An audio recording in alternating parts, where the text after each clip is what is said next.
આવો ભાણિયા ભાઈ આવો. હા આવ્યો મામા. તમને કેમ છે? સારું છે ને? હા હો. મારા મામી ને કઈ ગયા બધા? એ બધા જમવા ગયા. ઓલા આપણે પાડોશીમાં લગ્ન છે કે નહીં અહીંયા? ઠીક. મેં વાત સાંભળી છે કે મામા તમે જમીન વેચ નાખી. હા વેચી દીધી ને. કેટલામાં વેચી? 2,20,00,000. હા તો મારા મમ્મીના ભાગમાં જેટલા પૈસા આવતા હોય એ તમે લાવો.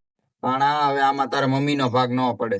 શું કરવા ના પાડો? કાયદેસર નો મારા મમ્મીનો ભાગ પડે. એટલે મારે એ ખોટી લપ ના કરવી. તમે મારા મમ્મીના ભાગમાં જેટલા પૈસા આવતા હોય ને એ લાવો. પણ તું નક્કી મજાકના મૂડમાં લાગે. હું કઈ મજાકના મૂડમાં નથી. હું સિરિયસલી જ કહું છું. મારા મમ્મીના ભાગમાં જેટલા પૈસા આવતા હોય ને એ લાવો તમે. પણ પૈસા તો તને નહીં જ મળે. તમે એક કામ કરો, હવે મારે એકે રૂપિયા નથી જોતો. તમારી છોકરીના લગ્ન છે ને મારી હારે કરાવી દો. હવે તારે કઈ કામ ધંધો કરવાની રેડિયર ની ઘોડે રખડું. હવે મારી છોકરીના લગ્ન તારી હારે કેમ કરાવવામાં?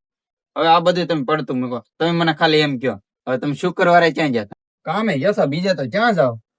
ખોટું બોલો મામા. તમે પાડોશી વાળા મામીને લઈને ક્યાં ફરવા જતા? મને બધી ખબર છે હો. જો આ વિડીયો, હવે આ વિડીયો છે ને મારા મામીને દેખાડવાનો છે. હશે ભાણા રેવા દે ની. હવે આ વિડીયો છે ને તું તાર મામીને ન દેખાડ. ભાણા મારા છોકરીના લગ્ન તારી હારે કરાવીશ અને આ જમીનમાં જેટલા પૈસા આવ્યા ને એમાંથી જેટલો ભાગ તાર મમ્મીનો આવતો હોય ને એટલા પૈસા હું તને આપીશ. બસ મામા મારે જો એટલું જ જોતો હતો. સારું હાલો તો હવે હું નીકળું. સારું તો ભાણા ઓલો વિડીયો પાછો તું ડિલીટ મારી દે. એ હા.